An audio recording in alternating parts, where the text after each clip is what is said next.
નમસ્કાર, જય શ્રી કૃષ્ણ મિત્રો. ફરીથી સ્વાગત છે તમારું આપણી ચેનલમાં. મિત્રો, આજની કહાની ખૂબ જ સમજવા લાયક અને પ્રેરણાદાયક છે, જેથી નાના મોટા દરેક વ્યક્તિએ જરૂરથી સાંભળવી જોઈએ. તો મિત્રો, તમને વિનંતી છે કે આ વિડીયોના અંત સુધી જોડાયેલા રહેજો અને વિડીયો પસંદ આવે તો લાઈક શેર કરજો. અને હજુ સુધી જો તમે અમારી ચેનલને સબસ્ક્રાઇબ ન કરી હોય તો અત્યારે જ સબસ્ક્રાઇબ કરી લેજો તથા કોમેન્ટ બોક્સમાં હર હર મહાદેવ જરૂરથી લખી દેજો, જેથી ભગવાન ભોલેનાથની કૃપા આપણા સૌ પર નિરંતર બની રહે. તો ચાલો કહાનીને શરૂ કરીએ. હવે તો હદ થઈ ગઈ છે. આ ઉંમરમાં બસ આજ જોવાનું બાકી રહી ગયું હતું. શરમ નામની કોઈ વસ્તુ જ બચી નથી. હવે હું મારો ચહેરો બહાર કેવી રીતે દેખાડીશ? આપણા સગા સંબંધીઓમાં શું કહેશે? મારા ઓફિસના મિત્રો શું વિચારશે? એક ક્ષણમાં અમારી ઇજ્જતનો કચરો કરી દીધો. દિલમાં નફરત અને ચહેરા પર ગુસ્સો લઈને જયેશ જોર જોરથી ચિલ્લાવી રહ્યો હતો. ચાલો હવે તમને જણાવીએ કે આખરે બાબત શું હતી. આખરે એવું તે શું થયું હતું કે જેને કારણે જયેશ આટલો બધો ભડકી રહ્યો હતો? હકીકતમાં સુમનબેન અને ગિરીશભાઈ અને જયેશના માતા પિતા હતા. તેમનું એક બીજું બાળક આ દુનિયામાં આવવાનું હતું. અને આ વાત સાંભળ્યા પછીથી જ જયેશનો ગુસ્સો 7મા આસમાને પહોંચી ગયો હતો. જયેશ અને મનીષા ના લગ્ન થયા ને હજુ 2 મહિના જ થયા હતા. જ્યારે જયેશે તેની પત્ની મનીષાને આ ખબર પડી ત્યારે ક્રોધના કારણે જયેશનું શરીર કાપી રહ્યું હતું. પરંતુ મનીષાની સમજમાં એ નહોતું આવી રહ્યું કે આમાં નારાજ થવાની શું વાત છે. પરંતુ પોતાના પતિના ગુસ્સાની સામે તે કંઈ પણ ના બોલી શકી. મનીષા ચૂપચાપ જયેશની વાતો સાંભળી રહી હતી, પરંતુ તેના મનમાં એક પ્રશ્ન ચાલી રહ્યો હતો કે આ બધાને કારણે સમાજમાં તેમની ઇજ્જત કેવી રીતે ખતમ થઈ જશે. મનીષાનો પતિ જયેશ માત્ર 24 વર્ષનો હતો. તેનાથી નાની મનીષાની નણંદ હતી શીતલ, અને મનીષાના સાસુ અને સસરાના લગ્ન ખૂબ જ નાની ઉંમરમાં થઈ ગયા હતા અને તેની સાસુની ઉંમર પણ વધારે ન હતી. મનીષા અત્યાર સુધી એ સમજમાં અસમર્થ હતી કે તેનો પતિ કઈ વાતને લઈને આટલો નારાજ છે. પોતાની સાસુ સાથે તે ખૂબ જ સહાનુભૂતિ હતી અને તેમને પૂછવા માંગતી હતી કે તેમનું શું ખાવા માટે મન થઈ રહ્યું છે, કેમ કે જ્યારથી તે આ ઘરમાં લગ્ન કરીને આવી હતી ત્યારથી તેની સાસુમાએ તેને પોતાની દીકરીની જેમ રાખી હતી, જેથી પસંદ અને નાપસંદનો સંપૂર્ણ ખ્યાલ રાખતા હતા. અને મનીષા પણ પોતાની સાસુમાને ખૂબ જ પસંદ કરતી હતી. પરંતુ આજે પોતાના પતિના મોઢેથી આવી વાતો સાંભળીને તેને સહેજ પણ પસંદ આવી નહીં.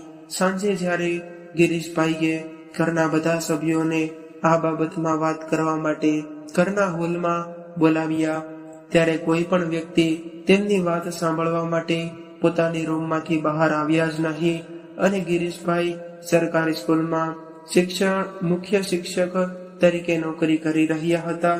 હંમેશા એવું થતા કરતું કે જ્યારે તે પોતાના બાળકોને બોલાવતા હતા ત્યારે તે ડરને કારણે જલ્દીથી તેમની સામે પહોંચી જતા હતા, કેમ કે તે થોડા ગુસ્સામાં વાત કરતા હતા, પરંતુ તે દિલના ખૂબ જ નરમ હતા.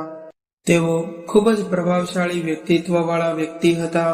મનીષાના આવ્યા બાદ તેની સાથે તેમનો એટલો બધો લગાવ થઈ ગયો હતો કે તેમને સવારની ચા તેના વગર સહેજ પણ સારી નહોતી લાગતી.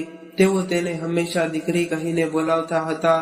આજે ગિરીશભાઈના બોલાવવા છતાં પણ જયેશ અને મનીષા બંનેમાંથી કોઈ પણ આવ્યું નહીં. ત્યારે મનીષા મનમાં પોતાને દોષી મહેસૂસ કરી રહી હતી કે પિતાજી અને મા બંને વાત કરવા માટે બેઠા છે, પરંતુ તેમના બોલાવવા છતાં પણ તેમના બાળકો તેમની વાત સાંભળવા માટે નથી આવી રહ્યા. આડે દિવસે તો મનીષા પોતાની સાસુમાં અને નણંદ શીતલની સાથે ભેગા મળીને નાસ્તો બનાવવામાં મદદ કરતી હતી. અને જયેશના ઓફિસથી આવ્યા બાદ ઘણા લોકો હોલમાં બેસીને સાથે ભોજન કરતા હતા અને વાતો પણ કરતા હતા, પરંતુ આજે બધું જ બેકામું હતું. પરિસ્થિતિને સંભાળવાના ઉદ્દેશ્યથી જ્યારે મનીષા પોતાના પતિ પાસે ગઈ અને કહેવા લાગી, સાંભળો છો, પિતાજીએ તમને બોલાવ્યા છે, શું તમે ભૂલી ગયા? મનીષાની વાત સાંભળીને જયેશનો લાલ ચહેરો ગુસ્સાથી લાલ થઈ ગયો અને તે ઊંચા અવાજે બોલવા લાગ્યો, મારે કોઈની સાથે કોઈ પણ વાત નથી કરવી અને તું મારી પત્ની છે. જે હું કહીશ એ જ તે તારે કરવું પડશે. તારે વધારે દિમાગ ચલાવવાની જરૂર નથી. મનીષા હેરાન હતી કે જો તે જયેશની પત્ની છે તો સાસુ અને સસરાની તકલીફથી તે કેવી રીતે નથી બોલી શકતી, પરંતુ તે ઘરમાં નવી આવી હતી એટલા માટે તે ચૂપચાપ બેસી ગઈ અને ત્યારે જ દરવાજો ખખડાવવાનો અવાજ આવ્યો અને મનીષાના સસરા ગિરીશભાઈએ કહ્યું, બેટા જયેશ. પરંતુ જયેશે કોઈ જવાબ આપ્યો જ નહીં. તે ફેસબુક જોવામાં વ્યસ્ત હતો. મનીષાએ દરવાજો ખોલ્યો અને તેમને અંદર આવવા માટે કહ્યું. ત્યારે ગિરીશભાઈ બોલ્યા, બેટા અત્યારે નહીં, હું તને અને તારી માં તમારી સાથે કંઈક વાત કરવા માંગીએ છીએ, હોલમાં આવી જાઓ. એવું કહીને તે ચાલ્યા ગયા. શીતલને બાદ કરીને બાકી બધા જ લોકો હોલમાં પહોંચી ગયા હતા અને મનીષાએ તેને ઘણી વાર સુધી બોલાવવાની કોશિશ કરી, પરંતુ તેણે દરવાજો ખોલ્યો નહીં અને ફક્ત એટલું જ તે કહ્યું કે પ્લીઝ મને પરેશાન ન કરો, હું કેટલી એકલી રહેવા માંગુ છું. હોલમાં ગિરીશભાઈ પોતાની પત્ની સાથે માથું ઝુકાવીને બેઠા હતા. સામે જયેશ બેઠો હતો અને મનીષા તેમની પાસે જઈને ઊભી રહી ગઈ હતી. જ્યારે સાસુમાનો ચહેરો જોયો ત્યારે તેને ખૂબ જ તકલીફ થઈ. એક જ દિવસમાં તેમનો સુંદર ચહેરો કરમાઈ ગયો હતો. આંખોની નીચે કાળા ડાઘ પડી ગયા હતા. કદાચ તે ખૂબ જ રડ્યા હશે. આજે આખો દિવસ તે પોતાની રૂમમાંથી બહાર નહોતા નીકળ્યા. તેમની આ હાલત જોઈને મનીષાને પણ રડવું આવી ગયું હતું. ત્યારે જયેશે કઠોર અવાજમાં કહ્યું, શું કહેવું હતું તમારે? જલ્દી કહો, મારે કામ છે. જયેશે આજ સુધી ક્યારેય પણ પોતાના પિતાની સામે આવા અંદાજમાં વાત નહોતી કરી. ગિરીશભાઈએ પોતાની જાતને સંભાળીને ધીરેથી કહ્યું, તમે લોકો તો બધું જાણો જ છો. ત્યારે જયેશ ગુસ્સામાં બોલ્યો, હા અમે જાણીએ છીએ. તો હવે તમને આ વિષયમાં શું કહેવાનું છે? અમે તમને શું કહી શકીએ પિતાજી? તમે કંઈ કહેવા લાયક રાખ્યું છે જ નહીં અને અમે તો એ નથી સમજાતું કે હવે લોકોની સામે અમે ક્યાં મોટે જઈશું. તમે લોકોએ તો અમને ક્યાંય જવાને લાયક નથી છોડ્યા. પોતાના પતિની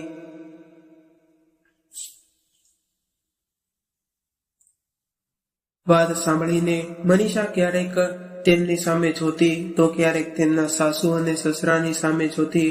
જાણે તેને પોતાના કાન પર વિશ્વાસ નહોતો થઈ રહ્યો. ત્યારે ગિરીશભાઈ બોલ્યા, શું અમારા કારણે તમને લોકોને બહાર નીકળવાની શરમ આવી રહી છે? ત્યારે જયેશે ઊંચા અવાજમાં કહેવાનું શરૂ કર્યું, તો પછી બીજું શું છે? મારા મિત્રો છે, શીતલની પણ બહેનપણીઓ છે અને મનીષાના પિયરવાળા છે. તે બધા શું કહેશે? આ વિચારીને તે શરમને કારણે મારું માથું નીચે ઝૂકી રહ્યું છે.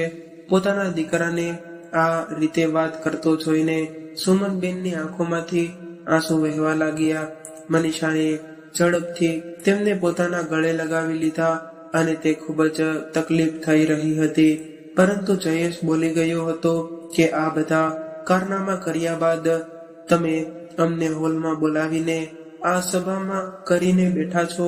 પરંતુ પિતાજી, હું ફક્ત એટલું જ કહેવા માંગુ છું કે હવે મારે તમારી સાથે કોઈ પણ લેવા દેવા નથી. હવે હું ફક્ત મારી રીતે જ જીવીશ અને તમે તમારી રીતે જીવજો. શીતલ, તું શું કરશે તે ખુદ જાણે છે. ગિરીશભાઈની આંખો ગુસ્સાથી લાલ થઈ ગઈ અને બીજી બાજુ સુમનબેનની આંખોમાંથી આંસુની ધારા બંધ થવાનું નામ નહોતી લઈ રહી. ત્યારે ગિરીશભાઈ બોલ્યા કે એનો મતલબ એ છે કે તમે ઘરના રસોડાના 2 ભાગ કરવા માંગો છો, બરાબર ને? જયેશ સોફામાંથી ઊભો થઈ ગયો અને બોલ્યો, મને આ મહિલાઓ વાળી વાતોમાં કોઈ દિલચસ્પી નથી, પરંતુ હવેથી હું તમારી સાથે કોઈ પણ સંબંધ રાખવા નથી માંગતો અને તમારી સાથે રહેવા પણ નથી માંગતો.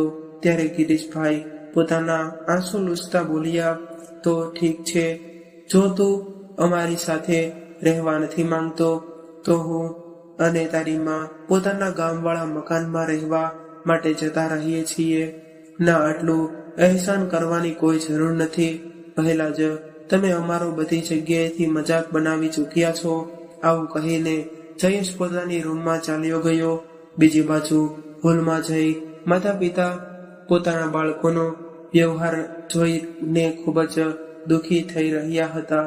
ઘણા બધા દિવસો વીતી ગયા છતાં પણ ઘરમાં પહેલા જેવી રોનક નહોતી.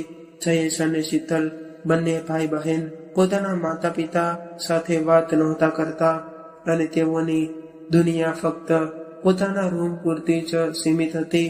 અને જો કોઈ કારણસર તેમનો આમનો સામનો પણ થઈ જતો ત્યારે તે બંને પોતાના માતા પિતાને ગુસ્સા અને નફરતની નજરોથી જોતા હતા. આવી પરિસ્થિતિમાં કદાચ જો કોઈ તેમની આ હાલતને સમજી શકતું હોત તો તે ફક્ત તેમની વહુ મનીષા હતી, અને જે તેમની સંભાળ રાખવાની ખૂબ જ કોશિશ કરતી હતી, તેમની સાથે બધા જ કામમાં મદદ કરતી અને તેમના વાળમાં તેલ પણ લગાવી આપતી હતી. અને પરંતુ મનીષાએ એ મહેસૂસ કર્યું કે તેમની સાસુમાં હવે પહેલેથી જેમ ચુસ્ત નહોતા. મનીષા અને ગિરીશભાઈ તેમને ખૂબ જ ખુશ રાખવાની કોશિશ કરતા, પરંતુ તેઓ વધારે સફળ નહોતા થઈ શકતા. જયેશને તે ક્યારેક પસંદ ન હતું કે મનીષા તેમના માતા પિતા માટે કંઈક કરે. એટલા માટે મનીષા તેમની ઈચ્છા હોવા છતાં પણ તેમની પાસે નહોતી જઈ શકતી. સમય પસાર થતા થતા 7 મહિના થઈ ગયા. એક દિવસ અચાનક સુમનબેનની તબિયત બગડવા લાગી. પગમાં સોજા આવી ગયા. ખાવાનું પણ નહોતું ખવાઈ રહ્યું અને ઉલટીઓ થવાને કારણે શરીર એટલું કમજોર થઈ ગયું હતું કે હાલી ચાલી શકતા પણ ન હતા. અને ગિરીશભાઈને પોતાની પત્નીની ખૂબ જ ચિંતા હતી. એટલા માટે તે થાક્યા વગર તેમની સેવામાં લાગેલા રહેતા અને ઘણીવાર તે પોતાની પત્નીના પગ દબાવતા તો ક્યારેક તે પોતાના હાથથી તેમને જમાડતા. તો ઉલટી થઈ જાય તો તેને સાફ પણ કરી દેતા. પોતાની પત્ની પ્રત્યેનો તેમનો પ્રેમ જોઈને મનીષા આશ્ચર્યચકિત થઈ ગઈ. અને પરંતુ આટલું બધું થઈ ગયા છતાં પણ જયેશ અને તેની બહેન શીતલનું હૃદય બિલકુલ ના પીગળ્યું. એક દિવસ મનીષાને તેમની માતાનો ફોન આવ્યો અને તે બોલ્યા કે થોડા દિવસો માટે જમાઈની સાથે અમારા ઘરે રહેવા માટે આવી જા. મનીષાએ ખૂબ જ હેરાનીથી કહ્યું કે તું આ શું કહી રહી છે માં? મારી સાસુમાને આવી હાલતમાં છોડીને હું કેવી રીતે આવી શકું? મનીષા, તારું દિમાગ તો ખરાબ નથી થઈ ગયું ને? હવે તું તારી સાસુની સેવા કરીશ અને તેનો બાળકને પણ સંભાળીશ. તારો પોતાનો ઘર પરિવાર છે, તેના વિશે પણ થોડુંક વિચાર. પરંતુ માં, તમે જ તે તો મને સમજાવ્યું છે ને કે મારી સાસરીમાં જ મારો પરિવાર છે, તો પછી આજે આવી વાત કેમ કરું છું? અને મને ફક્ત એટલું જ ખબર છે કે આજે મારી સાસુને મારી જરૂરત છે તો હું તેમની સાથે જ ઊભી રહીશ. આટલું કહીને મનીષાએ પોતાની માની બીજી કોઈ પણ વાત સાંભળ્યા વગર ફોન મૂકી દીધો. હંમેશા અડોશ પાડોશ વાળા લોકો તેમનો હસી મજાક ઉડાડતા હતા. એક દિવસ આજુબાજુ એક આંટીએ મનીષાને જોઈને કહ્યું કે એક વાત તો જણાવ, શું તારી સાસુના પગ ભારે છે? ત્યારે મનીષાએ પોતાની જાતને શાંત કરીને કહ્યું, આંટી, તમે સાચું સાંભળ્યું છે, પરંતુ આ ઉંમરમાં આ બધા કારનામાં આવું કહેતા. આંટી હસવા લાગ્યા. ત્યારે મનીષાએ તેમની સામે જોઈને મુસ્કુરાઈને કહ્યું, એક વાત જણાવો કે આ ઉંમરમાં પતિનો પ્રેમ કેટલી પત્નીઓને મળે છે, તો પછી મારી સાસુમાં તો આ વિષયમાં ખૂબ જ ભાગ્યશાળી કહેવાય. આવું કહીને જ્યારે મનીષા જવા લાગી ત્યારે પાછળથી અવાજ સંભળાયો, લાગે છે કે તારા પર તારી સાસુમાના પ્રેમનો રંગ કંઈક વધારે ચડી ગયો છે. ત્યારે તેમની બાજુમાં ઉભેલી એક બીજી મહિલાએ પણ કહ્યું કે આજ દિવસો જોવાના બાકી રહી ગયા હતા.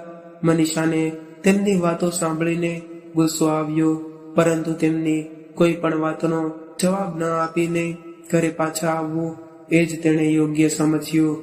આજે ખૂબ જ મુશ્કેલધાર વરસાદ વરસી રહ્યો હતો. ત્યારે મનીષાએ વિચાર્યું કે આ વરસાદમાં ગરમા ગરમ છોલે અને પૂરી બધાને ભાવશે, અને ખાસ કરીને તો તેમની સાસુમાં અને તેના પતિ જયેશના તે ફેવરેટ હતા. મનીષાએ નક્કી કરી લીધું હતું કે તે આજે પરિવારના બધા સભ્યોને સાથે બેસાડીને એક જ ટેબલ પર ભોજન જમાડશે અને જયેશ અને શીતલને પણ જોર જબરદસ્તી કરીને પોતાના માતા પિતા પાસે બેસાડશે. હજુ તો આ બધો વિચાર કરીને તેના ચહેરા પર થોડી મુસ્કુરાહટ આવી હતી કે અચાનક ગિરીશભાઈ રસોડામાં આવ્યા અને બોલ્યા, દીકરી, અમારી રૂમમાં તો જરા આવ. આ લાગે છે કે તારી માની તબિયત સારી નથી. માને શું થયું પિતાજી? આવું કહેતા જ ગભરાયેલી મનીષા તેમની રૂમમાં દોડી ગઈ અને ત્યાં જઈને જોયું તો તેમની સાસુમાં પથારીમાં દર્દથી પીડાઈ રહ્યા હતા અને જોર જોરથી ભગવાનનું નામ લઈ રહ્યા હતા. તેઓ પરસેવાથી ભીંજાઈ ચૂક્યા હતા. ગભરામણને કારણે મનીષાના હાથ પગ કાંપવા લાગ્યા. તેને એ સમજમાં નહોતું આવી રહ્યું કે હવે તે શું કરે, કેમ કે તેને આ વિષયમાં કોઈ અનુભવ ન હતો. તેણે દોડીને પોતાની સાસુમાનો હાથ પકડ્યો અને બોલી, શું તમને ખૂબ જ તકલીફ થઈ રહી છે માં? અમે તમને કાંઈ પણ નહીં થવા દઈએ. અમે અત્યારે જ તે તમને હોસ્પિટલે લઈ જઈએ છીએ. બસ તમે ભગવાનને યાદ કરો. બેટા, હમણાં ને હમણાં જ જયેશને ફોન કર. તે પોતાની ઓફિસની ગાડીથી જલ્દીથી આવી જશે. અને ગિરીશભાઈએ મનીષાને કહ્યું. ત્યારે તરત જ તેણે મોબાઈલ ઉઠાવીને જયેશને ફોન લગાડ્યો. રિંગ જઈ ફરી કરી હતી, પરંતુ જયેશે ફોન ઉઠાવ્યો નહીં. તેણે ઘણીવાર સુધી તેને ફોન લગાવ્યો, પરંતુ બીજી બાજુથી કોઈ જવાબ નહોતો મળી રહ્યો. ગભરાઈને મનીષાએ શીતલના રૂમનો દરવાજો ખખડાવ્યો અને શીતલ, જલ્દીથી બહાર આવ. માની તબિયત ખૂબ જ ખરાબ થઈ ગઈ છે. આ વાત સાંભળીને શીતલ ખૂબ જ ડરી ગઈ અને પૂછ્યું, શું થયું ભાભી? પરંતુ મનીષા હડબડાહટમાં કાંઈ પણ બોલી શકે નહીં અને તે ફક્ત એટલું જ કહી શકી કે માની તબિયત ખરાબ છે. તારા ભાઈને ફોન કર્યો, પરંતુ તે ઉઠાવી નથી રહ્યા. આ સાંભળીને શીતલ પોતાની માની રૂમ તરફ દોડી અને જોયું તો પિતાજી તેમના પગના તળિયા પર માલિશ કરી રહ્યા હતા. તેઓ મનીષાને જોઈને બોલ્યા, દીકરી, જયેશે શું કર્યું? કહ્યું, શું તે આવી રહ્યો છે ને? ના પિતાજી, તે ફોન નથી ઉઠાવી રહ્યા. ત્યારે ગિરીશભાઈ કંઈ પણ કહ્યા વગર જલ્દીથી પોતાનો કુર્તો પહેરીને બહાર નીકળી ગયા. ક્યાં જઈ રહ્યા છો પિતાજી? મનીષાએ પૂછ્યું. ત્યારે તેમણે કહ્યું કે હું ઓટો રિક્ષા બોલાવવા જઈ રહ્યો છું. તું અહીં જ તારી માનો ખ્યાલ રાખજે. પરંતુ બીજા પિતાજી, બહાર તો ખૂબ જ મુશળધાર વરસાદ થઈ રહ્યો છે, પણ દીકરી, મારી પાસે બીજો કોઈ રસ્તો નથી. આવું કહીને તેમણે આંસુઓથી ભરેલી પોતાની આંખો લૂછી અને ઝડપથી બહાર નીકળી ગયા. બીજી બાજુ મનીષા અને શીતલ પોતાની માની સંભાળ રાખવા લાગ્યા. મનીષાએ જોયું કે તેની સાસુમાં જોર જોરથી કાંપી રહ્યા હતા. ત્યારે પાસે બેઠેલી શીતલ રડવા લાગી. મનીષાએ જ્યારે તેના માથા પર પ્રેમ ભરેલો હાથ મૂક્યો ત્યારે તે તરત જ તેમને ગળે લગાડીને જોર જોરથી રડવા લાગી. ભાભી, મેં મારી મા સાથે ખૂબ જ ખરાબ વ્યવહાર કર્યો છે, પરંતુ આજે તેમની આ હાલત જોઈને મને ખુદથી જ નફરત થઈ રહી છે. માની આ હાલત માટે હું જ જવાબદાર છું. ભાભી, શું તે મને માફ કરી દેશે? જણાવો ને કે શું તે પહેલાની જેમ સ્વસ્થ થઈ જશે ને? ત્યારે મનીષા બોલી, ભગવાન બધું જ સારું કરી દેશે. તું ફક્ત તેમને પ્રાર્થના કર કે તે માને જલ્દી સ્વસ્થ કરી દે.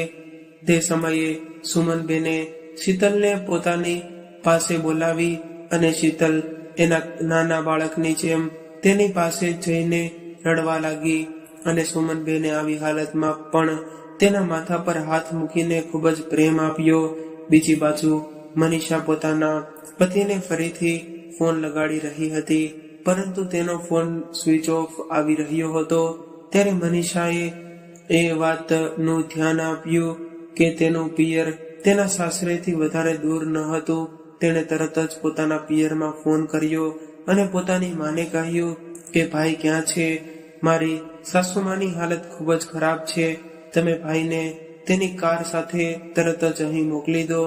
સાસુમાને હોસ્પિટલે લઈને જવાના છે. આ વાત સાંભળીને તેની માં પણ બેચેન થઈ ગઈ અને પછી તેમણે કહ્યું કે તારો ભાઈ તો આજે સવારે જ પોતાની કાર લઈને શહેરથી બહાર ગયો છે. મનીષાની આ આશા પણ ખતમ થઈ ગઈ. તે તરત જ પોતાની સાસુમાને પોતે દોડી ગઈ અને ત્યારે શીતલ બોલી કે ભાભી, માની હાલત વધારે બગડી રહી છે. 10 મિનિટ પછી ગિરીશભાઈ પાછા આવ્યા અને તરત જ કહેવા લાગ્યા, શું જયેશ આવી ગયો છે? આ સાંભળતા જ મનીષાએ પોતાનું માથું ઝુકાવી દીધું. ના પિતાજી, તેમનો ફોન સ્વિચ ઓફ છે. મનીષા, દીકરી, હું ઓટો રિક્ષા લઈને આવી ગયો છું. તમે લોકો પોતાની માને સહારો આપીને રસ્તા સુધી લઈ જાઓ. તેઓ જેમ તેમ કરીને સુમનબેનને ઓટો રિક્ષા સુધી લઈ ગયા અને ગિરીશભાઈ રિક્ષાના ડ્રાઈવર પાસે બેઠા હતા અને તે ત્રણેય રિક્ષામાં પાછળ બેઠા હતા. ગિરીશભાઈ વારંવાર પાછું વળીને સુમનબેનને જોઈ રહ્યા હતા. બીજી બાજુ મુશળધાર વરસાદ થઈ રહ્યો હતો. ન જાણે આજે તેમને નાનો રસ્તો પણ ખૂબ જ લાંબો લાગી રહ્યો હતો. લગભગ 20 મિનિટ પછી જ્યારે તેઓ હોસ્પિટલ પહોંચ્યા ત્યારે સુમનબેને તરત જ ઇમરજન્સી વિભાગમાં ભરતી કરાવવામાં આવ્યા. મનીષાએ પોતાના સસરાને ચિતામાં ઉભેલા જોઈને તેમનો હાથ પકડીને એક ખુરશી પર બેઠાડી દીધા અને બીજી બાજુ શીતલ પોતાના પિતાજીને ભેટીને ખૂબ જ રડી રહી હતી. લગભગ અડધા કલાક બાદ ડોક્ટરે તેમને જણાવ્યું કે જલ્દીથી જ સુમનબેનનું ઓપરેશન કરવું પડશે. જો તરત જ નિર્ણય ના લીધો તો તેમનો જીવ જવાનું પણ જોખમ રહેલું છે. આ સાંભળીને ગિરીશભાઈ એકદમ ખામોશ અવસ્થામાં ખુરશી પર બેસી રહ્યા. ત્યારે મનીષાએ તેમને સાંભળતા કહ્યું, પિતાજી, આપ હિંમત રાખો. મને સંપૂર્ણ વિશ્વાસ છે કે બધું સરસ થઈ જશે. ત્યારે ગિરીશભાઈએ પોતાના આંસુ લૂછ્યા અને ઊભા થઈ ગયા. ઠીક છે ડોક્ટર સાહેબ, તમે જે યોગ્ય લાગે તે કરો. બસ મારી પત્નીનો જીવ બચાવી લો. ડોક્ટરે ફક્ત એટલું જ કહ્યું કે બાળક પ્રીમેચ્યોર છે, પછી તેની હાલત ક્રિટિકલ છે. એટલા માટે અત્યારે તો અમે કંઈ પણ નહીં કરી શકીએ, પરંતુ અમે અમારા તરફથી પૂરી કોશિશ કરીશું. ગિરીશભાઈ ચૂપચાપ આ વાતો સાંભળી રહ્યા હતા અને મનીષા પોતાના સસરાને લઈને કાઉન્ટર પર ગઈ અને બધી જ ફોર્માલિટી પૂરી કરવા લાગી. અને ઘરેથી નીકળતા પહેલા તેણે પોતાના પર્સમાં થોડા પૈસા પણ લઈ લીધા હતા, જે અહીં કામ આવી ગયા. અને આ જોઈને ગિરીશભાઈએ તેના માથા પર હાથ મૂક્યો અને કહ્યું કે દીકરી, તારું અમારા પર કેટલું બધું ઋણ છે. અમે તેને ક્યારેય પણ નહીં ચૂકવી શકીએ. ત્યારે મનીષા બોલી કે પિતાજી, તમે મને દીકરી પણ કહો છો અને બીજી બાજુ તમે પોતાની જાતને મારા કરતા કરજદાર પણ કહીને મને પારકી પણ ગણી રહ્યા છો. ફક્ત તમે તમારા આ હાથ અમારા માથા પર હંમેશા રાખજો. અમારે બીજું કાંઈ નથી જોતું. આ વાત સાંભળીને ગિરીશભાઈની આંખોમાંથી આંસુઓના 2 ટીપા તેમના ગાલ સુધી આવી ગયા અને ઓપરેશન ચાલી રહ્યું હતું. અને બધા જ બહાર રાહ જોઈ રહ્યા હતા. જયેશને ફરી ફોન લગાવવાની કોશિશ કરી, પરંતુ તેમનો ફોન હજુ પણ સ્વિચ ઓફ આવી રહ્યો હતો. લગભગ 1 કલાક બાદ ઓપરેશન થિયેટરનો દરવાજો ખુલ્યો અને ડોક્ટર સાહેબ બહાર આવ્યા. અને ખૂબ ખૂબ અભિનંદન છે, તમારે તો ત્યાં એક દીકરાનો જન્મ થયો છે. મનીષા અને શીતલ બંનેએ હાથ જોડીને ભગવાનનો આભાર માન્યો. પછી ગિરીશભાઈએ ડોક્ટરને પૂછ્યું કે મારી પત્નીની હાલત કેવી છે. ત્યારે આ વાત સાંભળીને ડોક્ટર ચૂપ રહી ગયા. ગિરીશભાઈ ડોક્ટરનું આ મૌન જાણીને ગભરાઈ ગયા અને બોલવા લાગ્યા કે ડોક્ટર સાહેબ કંઈક તો બોલો. ત્યારે ડોક્ટરે ધીરેકથી કહ્યું કે હજુ પણ તેમની હાલત ઘણી ક્રિટિકલ છે. આટલું કહીને ડોક્ટર સાહેબ ચાલ્યા ગયા. ગિરીશભાઈની હાલત એવી થઈ ગઈ હતી કે જાણે તેમને કાપીએ તો પણ ખૂન પણ ના નીકળે. થરથરતા પગ સાથે તેમનો ખુરશી પર આવીને ધડાક દઈને બેસી ગયા. થોડીક વાર પછી નવજાત બાળકના રડવાનો અવાજ સાંભળીને મનીષા ઊભી થઈ ગઈ. ત્યારે નર્સ બાળકને લઈને ઓપરેશન થિયેટરમાંથી બહાર આવી અને મનીષાએ તરત જ તેને પોતાના ખોળામાં લઈ લીધો અને થોડીક ક્ષણો માટે બાળક ચૂપ થઈ ગયું. નાના બાળકે પોતાના નાના હાથોથી મનીષાના દુપટ્ટાને જોરથી પકડી લીધો. ત્યારે મનીષાએ આ જોઈને મુસ્કુરાવા લાગી. પછી તે શીતલને કહેવા લાગી કે શું તેને તું પોતાનો ખોળામાં નહીં લે. ત્યારે શીતલે કહ્યું કે પહેલા પિતાજીને દેખાડો. ભાભી. ગિરીશભાઈ પોતાના બાળકને જોઈને ઊભા થઈ ગયા અને તેને પ્રેમથી જોયો અને પોતાના ખોળામાં લઈને તે જોર જોરથી રડવા લાગ્યા. આ જોઈને મનીષા અને શીતલ પણ પોતાની જાતને રડવાથી રોકી ન શક્યા, પરંતુ તે બાળક પોતાના પિતાની શરણમાં આવીને ખૂબ જ શાંતિથી સૂઈ ગયું હતું. સાંજે જ્યારે જયેશ ઘરે પહોંચ્યો ત્યારે જોયું તો ઘરે કોઈ ન હતું. ઘરે કોઈને ન જોઈને તેનું હૃદય અચાનક ડરથી કાંપી રહ્યું હતું. ફોનને ચાર્જિંગ પર લગાવીને ઓન કર્યો અને તે જોઈને હેરાન રહી ગયો કે મનીષાના 10 મિસ કોલ હતા. જેવો જ તે ફોન લગાવીને પૂછવા જઈ રહ્યો હતો કે તે જ સમયે તેના પિતા ગિરીશભાઈનો ફોન આવ્યો. જયેશ, જે હજુ સુધી પોતાના પિતાથી નારાજ થઈને તેમની સાથે વાત નહોતો કરી રહ્યો, તે આજે પરેશાન અને ચિંતિત થઈને તરત જ બોલ્યો, હેલો પિતાજી, તમે ક્યાં છો? માં તો ઠીક છે ને? દીકરા, અમે અહીં હોસ્પિટલમાં છીએ. તારી માની હાલત ઠીક નથી. તું કેમ કામ કર કે અમારી રૂમમાં તિજોરીમાં તારી માના બધા રિપોર્ટ મૂકેલા છે. તે રિપોર્ટને લઈને જલ્દીથી અહીં આવી જા. પિતાજી, તમે ચિંતા ના કરશો, હું તરત જ ત્યાં પહોંચું છું. જયેશે જલ્દી જ તે પિતાજીને તિજોરીથી ખોલીને જોયું તો તેમાં ઘણા બધા કાગળ પડેલા હતા. તેને સમજમાં નહોતું આવી રહ્યું. ઉતાવળમાં માના રિપોર્ટ શોધતા શોધતા બધા જ કાગળ નીચે પડી ગયા. ત્યારે જયેશની નજર એક કાગળ પર પડી કે જે કદાચ તેની માની ડાયરીનું એક પાનું હતું. જયેશે ઉત્સુકતાથી તે કાગળને ઉઠાવ્યો. તેના પર જે લખ્યું હતું તે વાંચીને જાણે જયેશને જીવ જઈ રહ્યો હતો તેવું લાગ્યું.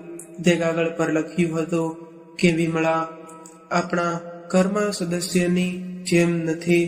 ન જાણે તેની કિસ્મતમાં આટલા બધા દુઃખ કેમ લખ્યા હતા. મા બાપ તો તેના પહેલેથી જ ન હતા. થોડા મહિના પહેલા તેના પતિનું પણ મૃત્યુ થયું હતું અને આ જે તે ખુદ કેન્સરની બીમારીથી જંગ હારી ગઈ. પરંતુ છતાં પહેલા તે પોતાના 3 મહિનાના નાના બાળકને અમારી ગોદમાં મૂકીને ચાલી ગઈ. હું કેવી રીતે તેના તે અંતિમ શબ્દો ભૂલી શકું? માલકીન, આજ સુધી તમે મારા ઘર પર બધા અહેસાન કર્યા છે. આજે એક વધારે અહેસાન કરી દો. મારા પર મારો દીકરો જયેશ હું તમને સોંપીને જઈ રહી છું. તેનો ખ્યાલ રાખજો. ભગવાન તમારું ભલું કરશે. મેં પણ તેને વચન આપ્યું હતું કે અમે તેના આ બાળકને પોતાનું બાળક સમજીને ઉછેરીશું અને તેને એ પણ જાણવા નહીં દઈએ કે અમે તેમના મા બાપ નથી. પણ આ કાગળને વાંચીને જયેશ પરસેવાથી રેબઝેબ થઈ ગયો અને ધડાક દઈને જમીન પર બેસી ગયો. જે મા બાપને હું આજ સુધી ગુસ્સામાં આટલી બધી વાતો સંભળાવી રહ્યો હતો, હકીકતમાં તે બંને મારા મા બાપ જ ન હતા ને તે છતાં પણ તેમણે મને ક્યારેય પણ આ વાતનો અહેસાસ ન થવા દીધો. આ વિચારીને જાણે જયેશનો જીવ જઈ રહ્યો હતો, પરંતુ અચાનક તેને પોતાની માની હાલત અને પરિસ્થિતિની ગંભીરતાનો અંદાજો નહોતો થતો અને તરત જ તે પોતાની જાતને સંભાળીને જલ્દીથી રિપોર્ટ શોધીને હોસ્પિટલ જવા માટે નીકળી ગયો. જેવો તે હોસ્પિટલ પહોંચ્યો ત્યારે તેણે જોયું કે ડોક્ટરની બધી ટીમ તેની માને ઈલાજ કરાવવામાં લાગેલી હતી. ગભરાયેલા ગિરીશભાઈએ તેની તરફ દોડીને આવ્યા અને તેને ગળે લગાવીને રડવા લાગ્યા. તેણે પિતાજીના આંસુ લૂછ્યા અને તે સમયે તેણે જોયું કે એક નર્સ તેની તરફ દોડીને આવી રહી હતી. તેનું દિલ ગભરાવા લાગ્યું અને તે કાંપતા અવાજમાં પૂછવા લાગ્યો, સિસ્ટર, શું થયું? માની હાલત કેમ ઠીક છે ને? જુઓ, શરીરમાં લોહીની ખૂબ જ કમીને કારણે પેશન્ટની હાલત ખૂબ જ ક્રિટિકલ છે.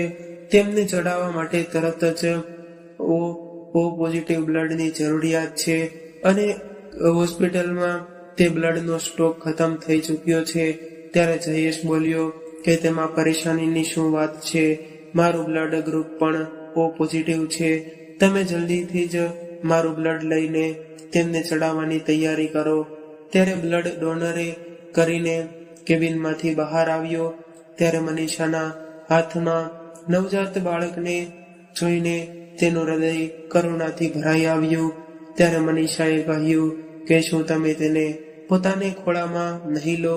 જયેશે નાના બાળકને પોતાના હાથમાં લીધું અને આંસુ ભરેલી આંખોથી તેને નિહાળતા લાગ્યો અને થોડા સમય માટે તે એક ધાર્યો તેને જોઈ રહ્યો હતો. થોડી વાર પછી જ્યારે તેમને સુમનબેનને મળવા માટેની મંજૂરી મળી ત્યારે મનીષા અને જયેશ માને મળવા ગયા અને એક નાનું બાળક જયેશના હાથમાં હતું. જયેશને જોઈને સુમનબેનના ચહેરા પર મુસ્કાન હતી અને સંતોષના ભાવ પર ઉભરી આવ્યા. પરંતુ જયેશ પોતાની માને જોઈને જોર જોરથી રડવા લાગ્યો અને પશ્ચાતાપ ભર્યા અવાજમાં તે બોલવા લાગ્યો, માં, મને માફ કરી દે. ત્યારે સુમનબેને ખૂબ જ પ્રેમથી કહ્યું કે દીકરા, રડીશ નહીં. હું હંમેશા તને હસતો હસતે જોવા માંગુ છું.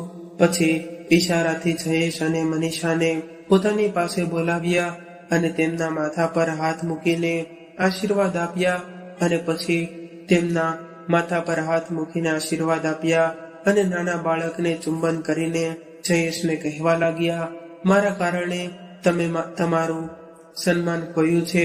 તમારો ગુસ્સો મારા પર છે, પરંતુ આ નાદાન બાળક તમારું પોતાનું જ છે. આની ક્યારેય અપેક્ષા ન કરતા હું તેને તમારા ભરોસે છોડીને જઈ રહી છું. તેનું ધ્યાન રાખજો. બેદરકારી રાખશો તો મને શાંતિ નહીં મળે. માની આ વાત સાંભળીને જયેશનું હૃદય કાપી ઉઠ્યું. મનીષા, માં શું કહી રહી છે? તે આપણને છોડીને ક્યાં જશે? માં, આ બાળકનું હું પોતાની જીવથી પણ વધારે ધ્યાન રાખીશ. તમે ચિંતા ના કરશો. હવે તે તમારું નહીં પણ મારું બાળક છે. પરંતુ તમે અમને છોડીને જવાની વાત ના કરશો, સમજ્યા તમે? બીજી બાજુ બહાર ખુરશી પર બેઠેલા ગિરીશભાઈ પોતાની જાતને લાચાર મહેસૂસ કરી રહ્યા હતા અને શીતલ તેમને સહારો આપી રહી હતી. ત્યારે જ તે જયેશ પાગલની જેમ રૂમની બહાર આવ્યો અને દોડવા લાગ્યો. ગિરીશભાઈએ પાછળથી તેને બૂમો પાડી, પરંતુ તેણે સાંભળ્યું નહીં. થોડીક વારમાં એક ડોક્ટર સાથે પાછો આવ્યો અને બધા જ તેની પાછળ ગયા. ડોક્ટરે સુમનબેનને ચેકઅપ કર્યો અને એક ઊંડો શ્વાસ લઈને તેઓ કહેવા લાગ્યા કે સુમનબેન હવે આ દુનિયામાં નથી રહ્યા.